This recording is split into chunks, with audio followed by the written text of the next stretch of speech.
చెప్పండి. మట్కా నేనైతే ఆడలేదు, వేరే వాళ్ళు ఆడిచ్చి 3,000 ప్రాఫిట్ తీసుకున్నా. దాని తర్వాత 30,000 లాస్ వచ్చింది. ఎలా అనిపించింది సినిమా? ఎలా ఉంది భయ్యా? ఎందుకు జరిగింది? సో మూవీ వాస్ గుడ్ అండి.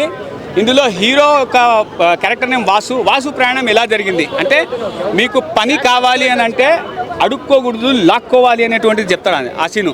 అండ్ ఇంకోటి విలన్ రోల్ ఏముంటుంది అని అంటే, చేసే పని కాడ సాటిస్ఫాక్షన్తో ఆగిపోతే మనం షీకులాగా అయిపోతాం, అంటే షీకులు అమ్ముకోవాల్సి వస్తుంది అని చెప్పేసి ఆ కన్వర్జేషన్, మొగుడు పిల్లల కన్వర్జేషన్. ఈ సీన్ల కంటే బిఫోర్ ద ఇంటర్వెల్ సీన్ చేతులు ఎందుకు నరకాల్సి వచ్చింది, మీరైనా సరే ఎదిగే టైంలో అడ్డమైన చేతులు వస్తాయి, వాటిని నరకకపోతే ముందుకెళ్ళలేరు అనేటువంటిది సీన్ ఆ మట్కాలో చూపించడం జరిగింది. అందులో వరుణ్ తేజ్ పర్ఫార్మెన్స్ బాగా అడిగారు. వరుణ్ తేజ్ గారి స్వాగ్ ఏదైతే ఉందో సినిమాకి కరెక్ట్ సెట్ చేశారు. ఎదరికే స్వాగ్ లేకపోతే మళ్ళీ సినిమా కష్టమైపోయేది. డైరెక్టర్ గారి యొక్క డైరెక్షను, రైటర్ యొక్క మాటలు రెండు కరెక్ట్గా న్యాయం చేశారు. మీనాక్షి చౌదరిని సెకండ్ రోల్గా వేయడం జరిగింది, బట్ ఫైనల్గా లీడ్ రోల్ ఇచ్చేసారు. ఎందుకంటే 33% డ్యూరేషన్ ఉంది కదా, అందుకని ఇచ్చేసారనమాట. మంచి స్కోప్ ఉన్న క్యారెక్టర్ అమ్మ. అండ్ ఇంకో విషయము, ప్రాస్టిట్యూటర్ రోల్ అనేది మీనాక్షి చౌదరి గారి ప్రాస్టిట్యూటర్ రోలు. ప్రాస్టిట్యూషన్ని అని అంటే చిలిపిగా అదేంటారు చులకనగా చూడకుండా ఆమెని సేవ్ చేసే విధానం కూడా డైరెక్టర్ అది నాకైతే చాలా బాగా నచ్చింది. So there is no variations అండి, ఉన్నటువంటి రెండు. ఒకటి ఎదగాలి, రెండోది ఫ్యామిలీ జోలికి వస్తే ఏం చేయాలి అనేటువంటి జనరేషన్ ఏం లేదు. జనరేషన్ అనేటువంటిది పిల్ల రోల్ పిల్లదే, అర్థమైందా? సో ఎప్పుడైతే వయసుకు వస్తాడో అక్కడి నుంచి మనం తీసుకోవాల్సి వస్తుంది.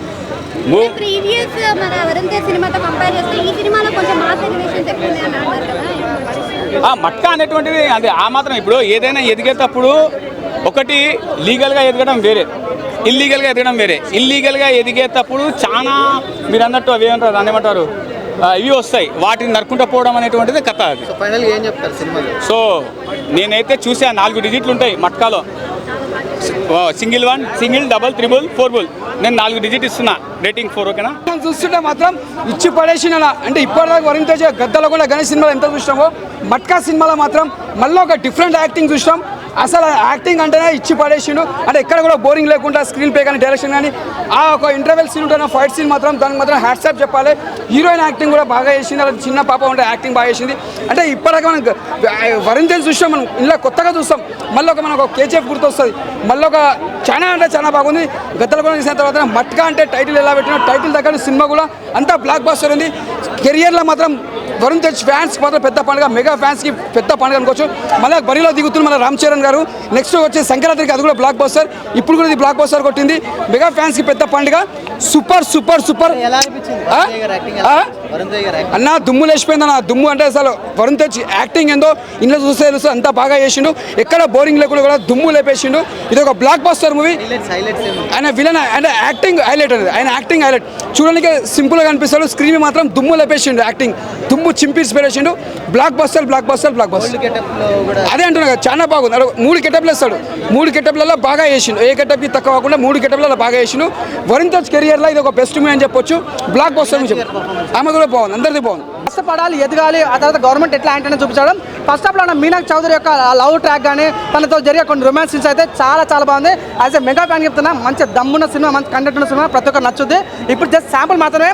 సంక్రాంతికి రాబోతున్నాం, గేమ్ చేంజర్ మంచి సాలిడ్ మూవీతో రాబోతుంది. 100% మెగా ఫ్యాన్స్ అందరూ పండుగ చేసుకుని బ్రదర్. సినిమా చాలా బాగుంది అన్న. చింపి పారేసాడు భయ. సినిమా అయితే చాలా బాగుంది. తన యొక్క మార్క్ అనిపించింది. నిజంగా దండం పెడుతున్నా వరుణ్ అన్న, నువ్వు ప్యాన్ ఇండియా మూవీ చేయండి. మీ కట్అవుట్కు మీకున్న కంటెంట్కు దయచేసి మీరు ప్యాన్ ఇండియా నేరాలి. దయచేసి రిక్వెస్ట్ చేసిన ప్యాన్ ఇండియా మూవీ చేయాలని ప్రతి ఒక్క కోరుకుంటా. ఓకే చెప్తున్నా, సినిమాలు ఈ సినిమా వేరయ్యా, విశ్వదాభిరామ సినిమా సూపర్ హిట్ రా మావా. అంతే. Fight scenes, BJM, love story చాలా బాగుంటుంది. క్లైమాక్స్ సీన్స్ అయితే నీ లైఫ్లో ఊహించి అంత చాలా బాగుంటుంది. మీనాక్షి చౌదరి తన యొక్క క్యూట్నెస్ అందంతో చంపేసింది. నేను తన పైన కేసు వేయాలనుకుంటున్నా, తన అందంతో చంపేస్తున్నాను. చాలా బాగుంది. తన యొక్క క్యూట్నెస్ కానీ తన యొక్క లవ్ సాంగ్స్ అని చాలా బాగుంటున్నాను.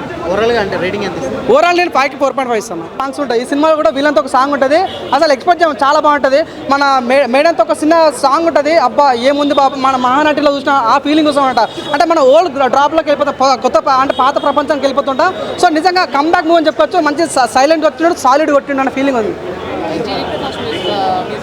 జీవి ప్రకాష్ నిజంగా నేను తను ఇంత మునిగిపోతాను తెలియదు. నేనైతే నిజంగా కొన్ని సినిమాలు అంటే వారానికో సినిమా వస్తుంది, నెలకో సినిమా వస్తుంది, 2 సంవత్సరాలకు సినిమా వస్తుంది, కానీ కొన్ని సినిమా మాత్రమే గుర్తుండిపోయేలా వస్తుంది. అలాంటి సినిమా మట్క జీవి ప్రకాష్ యొక్క తన యొక్క ఆ ఫీల్ మిస్ అయితే మాత్రం సినిమా చూడండి, చాలా బాగుంటుంది. నిజంగా సినిమా మెయిన్ ప్లస్ అంటే అన్న getups, elevations, cinema dialogues, love songs, బీజం అయితే చాలా బాగుందండి. నాకు చాలా బాగుంది. సినిమాలో 1% కూడా నెగిటివ్ లేదండి, చాలా బాగుంది.